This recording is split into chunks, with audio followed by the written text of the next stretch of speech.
क्या घर में जो शिवलिंग रखते हैं उस पर सर्प होना जरूरी है क्या? हम ये नहीं कहेंगे कि तुम उसको निकालो और निकाल कर कहीं विसर्जन कर आओ या निकाल कर कहीं छोड़ आओ महाराज, हम उसका नहीं कहेंगे। हमारा तो केवल इतना कहना है कि घर में अगर मंदिर में घर के पूजन स्थल में शंकर जी के शिवलिंग पर अगर सर्प रखा है तो बहुत अच्छा, और अगर आपके मन में आए कि हमें अलग से हमारे यहाँ नहीं है तो हम क्या बनवाएं, तो बनवाने की जरूरत भी नहीं। रखा है तो बहुत अच्छा है, बहुत अच्छी बात है। पर घर के शिवलिंग पर अगर सर्प नहीं है तो अलग से बनवा कर रखने की जरूरत नहीं है। शिवलिंग में पहले से ही सर्प होता है, ये शिव महापुराण की कथा में, ये कारकोटक की कथा में स्पष्ट किया गया। 1000 सर्प माता कद्रू के पुत्र हैं, 1000 पुत्र माता कद्रू के, और 1000 ये सर्प जो माता कद्रू के हैं उसमें चौथे नंबर का सर्प है कारकोटक।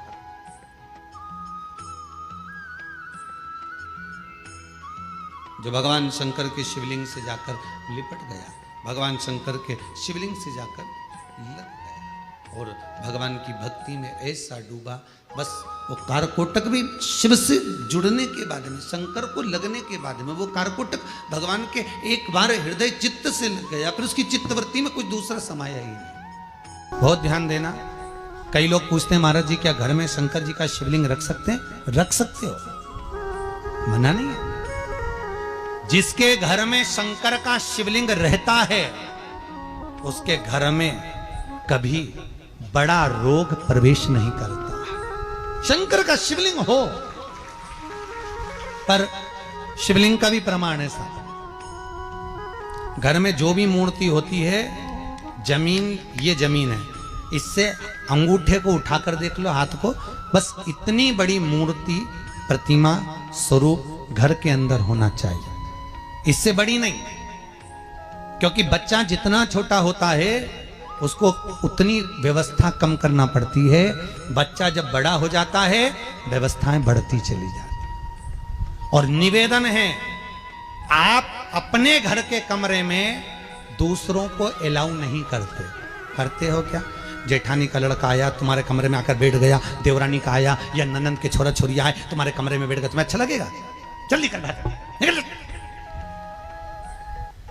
अपने कमरे में तो बच्चे कहते हम कहां जाएं, दादी के कमरे में जा, क्योंकि बेचारी दादी का कमरा तो पंचायती। अपने कमरे में कोई नहीं होना।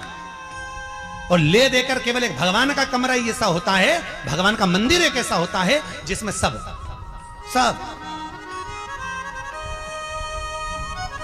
तीर्थ करने गई। कहां? रामेश्वर। गणेश जी भगवान शंकर से बोले पिताजी फिर तीर्थ गई है। शंकर जी बोले बेटा खसक के बैठ जा, पकड़ के लाती होगी। तीर्थ गई, वहां से रामेश्वर जी को ले आई, फिर बद्रीनाथ गई, वहां से पकड़ लाई, द्वारका गई, वहां से ले आई। इतना सारा देवी देवता एक ही मंदिर में, सारा पितर देव, ये देव वो देव सब बैठा, बेचारा ये सब खसकाया बैठा। इतना सा तो मंदिर, उसमें भी ऐसा फंसाया बैठा, और उसी में पानी का लोटा, उसी में जल सब रख गई, और मालूम पड़े वो लोटा भी लुढ़क गया, सब गीला हो गए। गणेश जी ने कहा पिताजी पूरे गीला हो गए। शंकर भगवान बोले बेटा अब तो आरती करके गई, कल ही आएगी।